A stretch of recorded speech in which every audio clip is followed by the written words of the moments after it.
अगर तो आपको होता कथा है अच्छी तब लगे तो व्यक्ति प्लीज़ निर्गुण हो चैनल को जाता है। सब्सक्राइब कर देना। और जब निर्गुण सब्सक्राइब होता करने है, के पैसे नहीं निर्गुण मतलब लगते। अब कुछ नहीं है, कोई गुण नहीं है, तब कृष्ण गुण प्रकट होता है। जब तक रजोगुण, तमोगुण और सतोगुण युक्त हैं, अभी इसकी व्याख्या करूंगा मैं, तब तक कृष्ण जीवन में नहीं आते, ठाकुर जी जीवन में नहीं आते।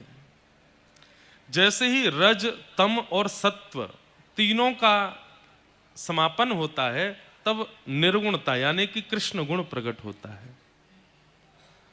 इसीलिए कथा में चतुर्थ दिवस ही, राम कथा में भी चौथे दिन ही राम जन्म होता है, भागवत में भी चौथे दिन ही कृष्ण जन्म होता है। हमारी प्रार्थना है पीछे के जो जितने भी वैष्णव हैं, जो जगह नहीं है फिर भी इधर उधर से प्रवेश करने का प्रयास कर रहे हैं। देखो बिजली के तार हैं, बड़ी स्क्रीन लगी है, लोग बाग 10 बजे से यहाँ आकर के बैठ गए हैं। आपसे हमारी प्रार्थना, इस प्रकार अगर वहाँ पे कोई असुविधा बनेगी, ना तो कोई कथा सुन पाएगा, ना हम सुना पाएंगे, और कुछ दिक्कत और हो जाएगी।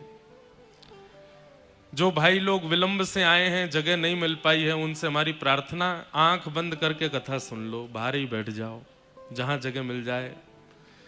बाकी जितने श्रोता यहाँ पूर्व से विराजमान हैं उनको भी हम साधुवाद करते हैं कि आप लोग इतनी जल्दी आ जाते हैं। और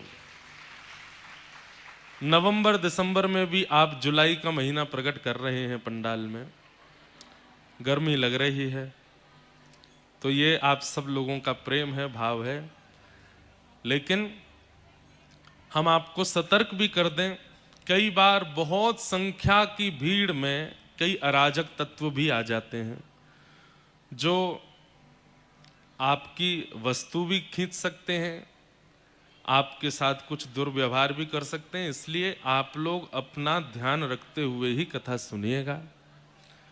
और हमारी बस प्रार्थना है, जैसे निर्विघ्नता से 3 दिन से चल रही है वैसे ही आज भी होने दीजिए, खूब भाव से कथा होने दें। तो सत्व, रज और तम, संसार में हर व्यक्ति इन 3 गुणों से युक्त है। किसी के अंदर तमोगुण ज्यादा है। तमोगुणी व्यक्ति कैसा होता है? तामसी, नेगेटिव वाइब्स होती हैं उसकी। वो किसी भी व्यक्ति को देखता है तो गुण बाद में देखेगा, पहले दुर्गुण देखेगा। उसके सामने जो आ जाए, महान से महान भक्त आ जाए, महान से महान श्रेष्ठ कोई फिलोसफर आ जाए, कोई कितना भी श्रेष्ठ उसके सामने आ जाए, उसका एक दुर्गुण है, वो पहले दुर्गुण ही देखता है, इसमें बुराई क्या है। ऐसा नहीं है कि तमोगुण व्यक्ति एकाध दो ही होते हैं, लगभग हम सबके अंदर तमोगुण होता है, पर किसी किसी के अंदर ज्यादा होता है। और तमोगुणी व्यक्ति का ये सबसे बड़ा दोष है कि उसको राम जी में भी दोष दिख जाता है। जैसे रावण, जहां राम जी के रूप का वर्णन करते हैं कि प्रभु श्री राम जब वन में विचरण करते थे, तो अब देखो कितना सुंदर चरित्र है कि राम जी जब वन में विचरण करते थे तो धन तो था नहीं पास में, लेकिन गांव जाते थे और वहां से खूब सारी सामग्री खरीद कर लाते थे। तो फिर किसी ने पूछा खरीदते कैसे थे, उन पर धन तो था नहीं, वनवासी हैं। तो तुलसीदास जी महाराज मानस जी में वर्णन करते हैं कि गोस्वामी जी राम जी मुस्कुरा जाते थे। उनकी प्रसन्नता देख करके सामने वाला व्यक्ति सोचता था कि मुझे तो धन मिल गया, आप ये सामग्री ले जाओ, आप बस प्रसन्न हो जाया करो, आप बस मुस्कुरा दिया करो, आप बस हंस जाया करो। ऐसे राम जी जिनकी प्रसन्नता देख करके दुकानदार अपनी सामग्री अर्पित कर देते हैं, वो राम जी जब रावण के सामने जाते हैं तो रावण को उनमें भी दोष दिखता है। इसका मतलब क्या है? तमोगुण तत्व ज्यादा है। हम आप सब में भी वो तमोगुण है, पर सत्संग करने से क्या होता है, धीरे धीरे धीरे इनके पैरामीटर लो होने लगते हैं। तमोगुण धीरे धीरे शांत होगा, सत्व गुण धीरे धीरे शांत होगा, रजोगुण धीरे धीरे शांत होगा, और कथाएं सुनते सुनते सुनते एक दिन क्या होगा, इनकी स्थिति शून्य हो जाएगी। और जैसे ही रजोगुण, तमोगुण, सतोगुण शून्य होते हैं, व्यक्ति निर्गुण हो जाता है, और निर्गुण होते ही कृष्ण प्रकट होते हैं। जब तक निर्गुण नहीं हुआ जाएगा तब तक ठाकुर जी के इच्छा पर डिपेंड करता है कि वो आपसे मिलेंगे कि नहीं। पर अगर आप निर्गुण हो गए तो ठाकुर जी को आना पड़ेगा, अनिवार्य है। एक होता है निमंत्रण और एक होता है आमंत्रण। निमंत्रण और आमंत्रण में अंतर क्या है? निमंत्रण का मतलब है आप आओ मत आओ आपकी इच्छा, पर आमंत्रण का मतलब है आपको आना ही पड़ेगा। हम अगर किसी के यहां बुलाने जाते हैं तो अगर आप कहते हैं भैया हमारी तरफ से आपको निमंत्रण है, तो विद्वान व्यक्ति समझ जाएगा कि ये कहना चाह रहे हैं आओ चाहे मत आओ तुम्हारी इच्छा। पर अगर आप कहते हैं कि हमारी तरफ से आपका आमंत्रण है, आमंत्रण मतलब है आना ही पड़ेगा। तो ऐसे ही रजोगुण युक्त हो, तमोगुण युक्त हो, सतोगुण युक्त हो, तो आप ठाकुर जी को निमंत्रण देते हो कि ठाकुर जी हम तो ऐसे हैं, आप आना चाहो तो आना, नहीं तो कोई बात नहीं। लेकिन व्यक्ति जैसे रज, तम और सत्व गुण से निर्गुण हो जाता है तो ठाकुर जी को आमंत्रण जाता है, आना ही पड़ेगा। कथा क्या करती है? प्रथम दिन की कथा तमोगुण को समाप्त करती है, द्वितीय दिन की कथा रजोगुण को समाप्त करती है, तृतीय दिन की कथा सत्व गुण को समाप्त करती है, तब निर्गुणता आती है। आज ठाकुर जी को आना ही पड़ेगा, आज कृष्ण जन्मोत्सव होगा ही होगा। पर एक बात है, हम तो करेंगे, कथा में तो होगा, पर कितनों के चित्त में होगा? उतनों के चित्त में ही होगा जिनका चित्त निर्गुण बन चुका होगा। निर्गुण, अब निर्गुणता की परिभाषा क्या है? यथा ब्रज गोपिका नाम, जितने लोग बैठे हैं वो हमारी ओर ही देखो बस, और कहीं मत देखो, आने जाने दो लोगों को, हम तो अपनी कथा सुनाओ में। निर्गुण किसे कहते हैं? बोले जैसे व्रज की गोपी। निर्गुण व्यक्ति का मतलब है कि वो प्रारंभ से अंत तक, सुबह से शाम तक, रात्रि से पुनः सुबह तक, उसकी चित्त बुद्धि में केवल ठाकुर जी रहते हैं और कुछ नहीं। हमारी बुद्धि में बहुत कुछ आता है, जैसे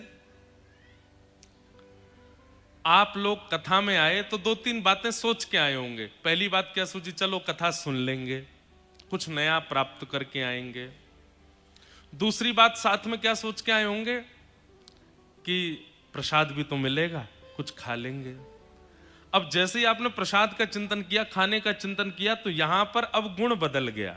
कथा सुनने का गुण निर्गुण था, लेकिन जैसे ही आपने प्रसाद मिलेगा ये गुण मन में रखा, तो वहां पर वो फिर तमोगुण आ गया, रजोगुण आ गया। फिर दूसरी भावना क्या आ गई?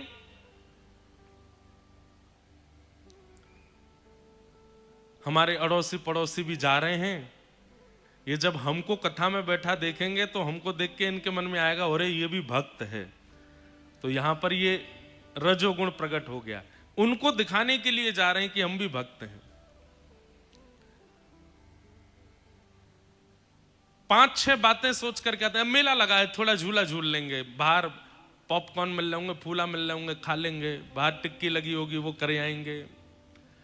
अब आप कथा के साथ साथ और भी कार्यों की सिद्धि के लिए जा रहे हो, तो इसके लिए आपके अंदर निर्गुण नहीं है, सतोगुण भी है, तमोगुण भी है और रजोगुण भी है। और कई लोग तो बड़े विचित्र हैं, वो कथा में किस लिए आए हैं? बोले चप्पल बहुत पुरानी हो गई है हमारी, इतनी सारी उतरी होंगी बाहर, कोई देख लेंगे जो हमारे मन की सी होगी।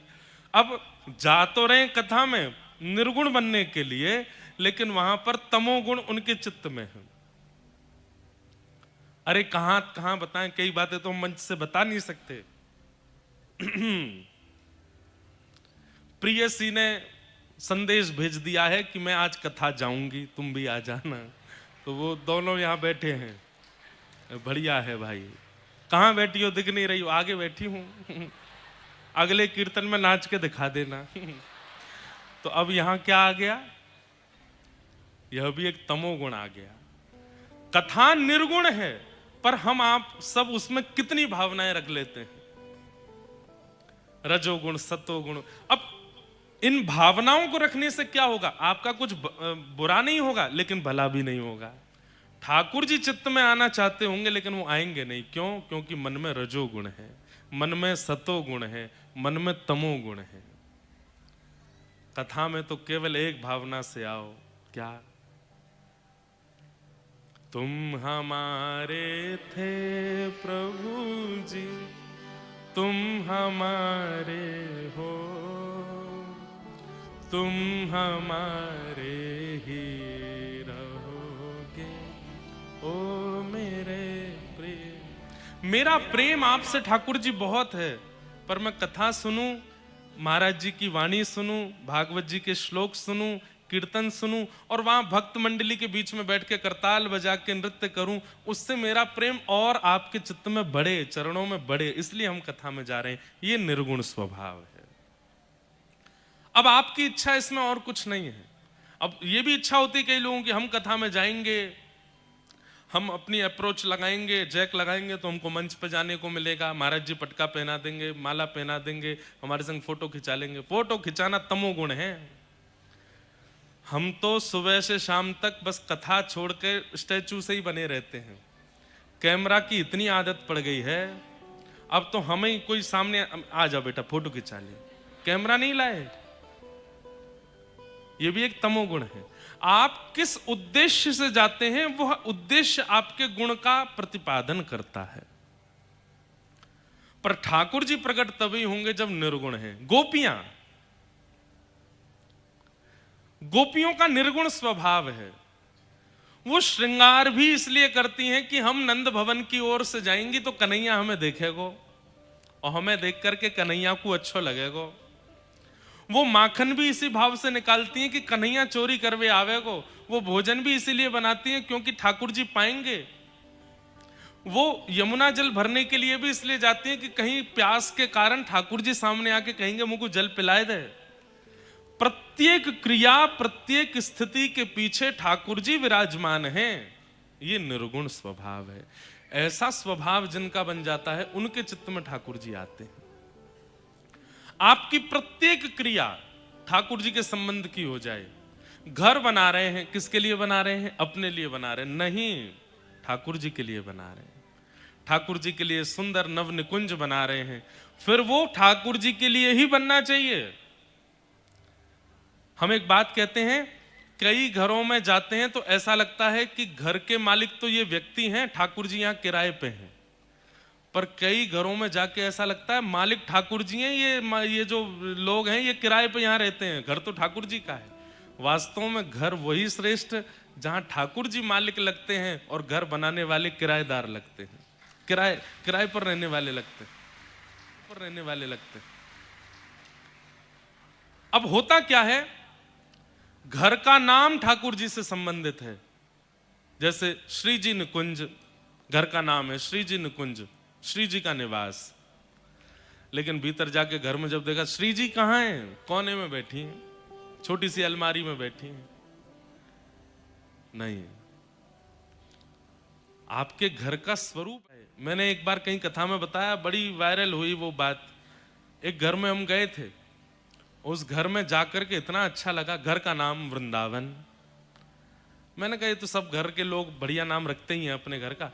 अंदर जैसे प्रवेश किया तो जो डाइनिंग हॉल थी उसका नाम था गोवर्धन, डाइनिंग टेबल का नाम 56 भोग, रसोई घर का नाम जगन्नाथपुरी क्योंकि वहीं भात बनते हैं, और जितने भी कमरे थे उन सब कमरों के नाम भी बरसाना, नंदगांव, गोकुल, महावन आदि आदि। अब वह घर के लोग कैसे बात करते हैं आपस में, अब सुनो गोकुल में मेरा फोन रखा है लेके आओ, तू कहां है? बोले मैं गिरिराज जी में हूं अभी। अब देखो वार्तालाप में ही व्रज प्रकट हो गया। कहां जा रहे हैं? बोले जगन्नाथपुरी जा रहे हैं। कहां जा रहे हैं? वहां जा रहे हैं। उनका घर घर नहीं लग रहा था, उनका घर ऐसा लग रहा था कि मानो जैसे ठाकुर जी यहाँ प्रत्यक्ष विराजमान है और पूरा 84 कोस ब्रजमंडल यहाँ प्रकट हो गया और ये कोई ब्रजवासी हैं जो यहाँ डोल रहे हैं। ऐसी विचारधारा, ऐसा स्वभाव, ऐसी चित्तवृत्ति निर्गुण लोगों की बनती है। कृष्ण तन कृष्ण मन कृष्ण ही हमारो धन, आठों याम ऊधो हमें कृष्ण ही सो काम है। वस्त्र भी वो पहने